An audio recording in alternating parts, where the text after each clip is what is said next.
আমরা যে এসইও করব, আমরা যে হচ্ছে গুগলের ফার্স্ট পেজে আমাদের যে ওয়েব পেজটা বা ওয়েবসাইটটা র্যাঙ্কে নিয়ে আসবো, এই যে র্যাঙ্কে নিয়ে আসার জন্য আমাদের যে কাজটা করতে হবে সেটা হচ্ছে গুগলের যে রিকমেন্ডেশন গুলো আছে, গুগলের যে র্যাঙ্কিং ফ্যাক্টর গুলো আছে ওগুলো ফিল আপ করতে হবে। ওগুলো ফিল আপ করলে দেন হচ্ছে গুগল আমাদেরকে ফার্স্ট পেজে র্যাঙ্ক দিবে। এখন গুগলের মধ্যে গুগলের প্রায় 200+ র্যাঙ্কিং ফ্যাক্টর আছে। আপনি যদি গুগলের মতে বা গুগলের মতো করে 200+ হচ্ছে র্যাঙ্কিং ফ্যাক্টরগুলো ফিল আপ করেন, তাহলে গুগল আপনাকে অনায়াসে র্যাঙ্ক আপনাকে গুগলে একদম ফার্স্ট পেজে দিয়ে দিবে। এখন কথা হচ্ছে 200টা র্যাঙ্কিং যে ফ্যাক্টরগুলো আছে এইগুলো সম্পর্কে কি আমরা জানি? আপনি যখন এসইও নিয়ে কাজ করবেন তখন আর ফার্স্ট কাজ হচ্ছে আপনি 200টা র্যাঙ্কিং ফ্যাক্টর নিয়ে একদম A to Z জেনে যাবেন। তো আজকে আমি আপনাকে 10টা র্যাঙ্কিং ফ্যাক্টর নিয়ে কথা বলবো, যে যে 10টা না হলেই নয়, যে 10টা আপনি যদি ইউজ করেন মোটামুটি আপনি 90% গুগলের কাজ বা অথবা এসইও কাজ হয়ে যাবে। এটার জন্য ওয়ান অফ দ্য বেস্ট কাজ হচ্ছে high quality content. High quality content কি? আপনার যদি ব্লগ সাইট হয়, আপনার যদি ই কমার্স সাইট হয়, আপনার যদি সার্ভিস সাইট হয়, যে টাইপ সাইট হোক না কেন, আপনার ওই সাইটের মধ্যে কন্টেন্ট থাকতে হবে হাই কোয়ালিটি কন্টেন্ট। কোনো কপি কন্টেন্ট থাকা যাবে না, কোনো আলতু ফালতু কন্টেন্ট থাকা যাবে না। আপনাকে একদম অথেন্টিক কন্টেন্ট দিতে হবে। কন্টেন্ট বলতে শুধুমাত্র আমরা যে ব্লগকে বুঝি বা টেক্সট বুঝি ব্যাপারটা এরকম না। কন্টেন্ট বলতে আপনার ওয়েব পেজে, আপনার ল্যান্ডিং পেজে যত কিছু থাকতেছে সব কিছু মিলিয়ে আমরা এটাকে কন্টেন্ট বলতেছি। ওকে, দেন হচ্ছে ব্যাকলিঙ্ক। আপনি যখন র্যাঙ্কিং করতে চাইবেন বা র্যাঙ্কে আসতে চাইবেন সেক্ষেত্রে আপনি ব্যাকলিঙ্ক নেবেন। ব্যাকলিঙ্ক কি? আমরা এটা আমাদের কোর্সের মধ্যে ইনডেপথ আলোচনা করছি। ব্যাকলিঙ্কটা হচ্ছে বেসিক্যালি আপনি হচ্ছে কোনো একটা এলাকার কমিশনার, কথার কথা, হ্যাঁ। তো আপনি মানুষকে বুঝাতে হবে যে আপনার পাওয়ার আছে, আপনার লিঙ্ক আপ আছে খুব অনেক বড় জায়গায়। তার জন্য আপনার কি করতে হবে? সিম্পলি আপনাকে কোনো একটা মন্ত্রীর সাথে চলতে হবে বা কোনো একটা মন্ত্রী থেকে আপনার রেফারেন্স নিতে হবে। কোনো একটা মন্ত্রী কোনো একটা কথায় আপনার কথা বলবে যে হ্যাঁ অমুক কমিশনার আমার লোক। তখন কি হবে? তখন মানুষ বা পাবলিক বুঝবে যে যে হচ্ছে হ্যাঁ এই লোকের একটা ভালো ব্যাকআপ আছে। এই লোককে যেহেতু মন্ত্রী হিসাব যেহেতু ওকে রিকমেন্ড করছে, দ্যাট মিনস হে খুবই পাওয়ারফুল একটা পার্সন। সো এই ব্যাকলিংটা হচ্ছে ঠিক এরকম। আপনার একটা ছোটখাটো ওয়েবসাইট আছে, আপনি অনেক বড় সাইটগুলো থেকে, যেগুলো অথরিটি সাইট, ওইসব সাইটগুলো থেকে আপনি একটা লিঙ্ক নিলেন। ওই লিঙ্কের মাধ্যমে ও বলে দিল যে হ্যাঁ অমুক সাইট আমার লোক, বা ওই অমুক সাইটকে আমি চিনি, ও খুব ভালো কাজ করে। গুগল এটাকে খুবই পছন্দ করে। এটা হচ্ছে ব্যাকলিং। অ্যান্ড থার্ড হচ্ছে search intent and content relevancy. Search intent কি? কেউ একজন লিখে সার্চ করলো হাউ টু বাই ব্লেন্ডার।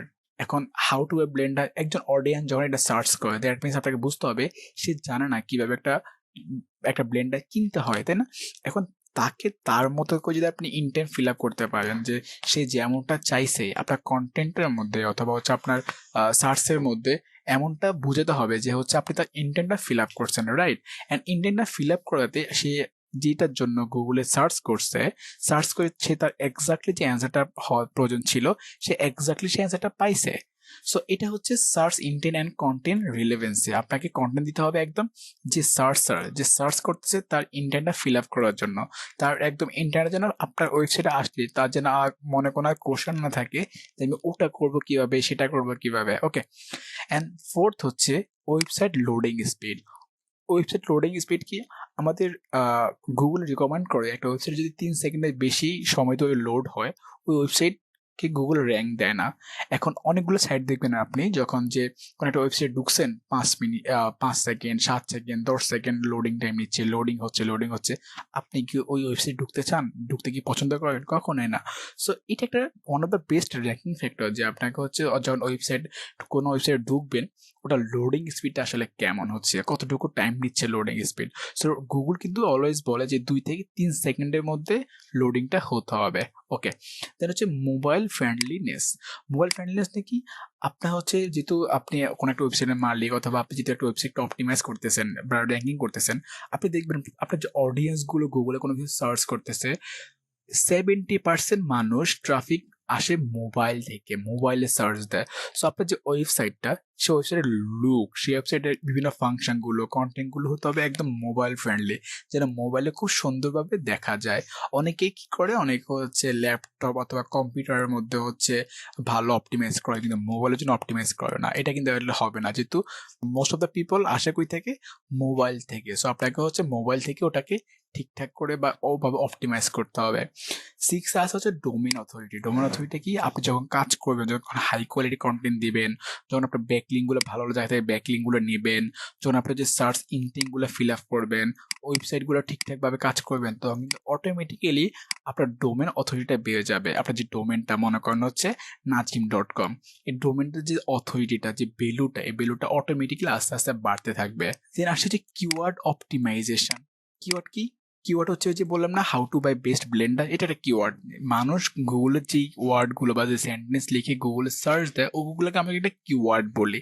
এখন এই কিওয়ার্ডগুলোকে আপনি আপনার পেজের মধ্যে কিভাবে অপটিমাইজ করতেছেন, এটা কিন্তু একটা ফ্যাক্ট, অ্যান্ড এটা একটা র্যাঙ্কিং ফ্যাক্টর। দেন আসছেন হচ্ছে 8 নাম্বার হচ্ছে ওয়েবসাইট স্ট্রাকচার। আপনার ফুল ওয়েবসাইটের সিলো মেথড কেমন হয়েছে, কোথায় ক্লিক করলে কোথায় যাবে, একজন ইউজার যখন আসবে আপনার ওয়েবসাইটে, সে কতটা ফ্রেন্ডলি সব কিছু মুভ করতে পারতেছে, সে কতটা ফ্রেন্ডলি সব কিছুকে ইজিলি হাতের মধ্যে পাচ্ছে, এটা আপনাকে খুব ইজিলি করতে হবে। অ্যান্ড 9 নাম্বার আমি লিখছি এখানে ওয়েবসাইট সিকিউরিটি। সিকিউরিটি কি, আপনার যদি এসএসএল না থাকে, আপনার ওয়েবসাইটে যখন কেউ এসে দেখবে যে আপনার এসএসএল নাই, নট সিকিউর আপনার ওয়েবসাইটটা, সে ভাববে যে আপনি তার কুকিজ বা তার কোনো অ্যাক্সেস আপনি নিয়ে নিচ্ছেন, তখন কিন্তু সে আপনাকে প্রপারলি ভ্যালু দিতে চাইবে না, অথবা প্রপারলি সে ভাবে যে আপনি ইনসিকিউর একটা ওয়েবসাইট, আপনাকে সে এখানে আসবে না। অ্যান্ড এটাকে গুগল খুব নেগেটিভভাবে দেখে, অ্যান্ড এটা একটা র্যাঙ্কিং ফ্যাক্টর। আপনি যদি ওয়েবসাইটটা সিকিউর না থাকে, সেই ক্ষেত্রে আপনার র্যাঙ্কিং আপনি অনায়াসে পাবেন না। অ্যান্ড ফাইনালি এখানে আমি যেটা লিখলাম সেটা হচ্ছে on page experience. On page experience কি? অন পেজ বলতে আপনার ওয়েবসাইটে যে পেজগুলো আছে, যে পেজে যা যা করবেন বা যা করতেছেন, অন পেজে যে যা করতেছেন, কতটা অপটিমাইজ করতেছেন গুগলের জন্য, কতটা অপটিমাইজ করতেছেন আপনার অডিয়েন্সের জন্য, আপনি কি যে সার্চ করছে তা ইন্ডেন ফিল আপ করতে পারতেছেন কিনা, কিওয়ার্ডটা ঠিকঠাক জায়গায় আপনি প্লেসমেন্ট করছেন কিনা, টাইটেল কেমন দিছেন, হেডিং কেমন দিছেন, এরকম অসংখ্য বিষয়কে আমরা অন পেজ বলি। আমরা এই বিষয়গুলো, প্রত্যেকটা বিষয়গুলোকে আমাদের কোর্সের মধ্যে খুব সুন্দরভাবে বুঝবো, প্রত্যেক ক্লাস অনুযায়ী বুঝবো। সো এরকম আমি জাস্ট এখানে 10টা র্যাঙ্কিং ফ্যাক্টর লিখলাম। আপনি যদি গুগলে যে লিখে সার্চ দেন, আপনি দিলে অসংখ্য র্যাঙ্কিং ফ্যাক্টর পাবেন। সেখানে 200টা হচ্ছে মেন, 200টা র্যাঙ্কিং ফ্যাক্টর একটু দেখে নেবেন। দেখে নিলে যেটা হবে যে আপনার মোটামুটি একটা আইডিয়া হয়ে যাবে যে গুগল কখন কাকে কোন সাইটগুলোকে র্যাঙ্ক দেয়।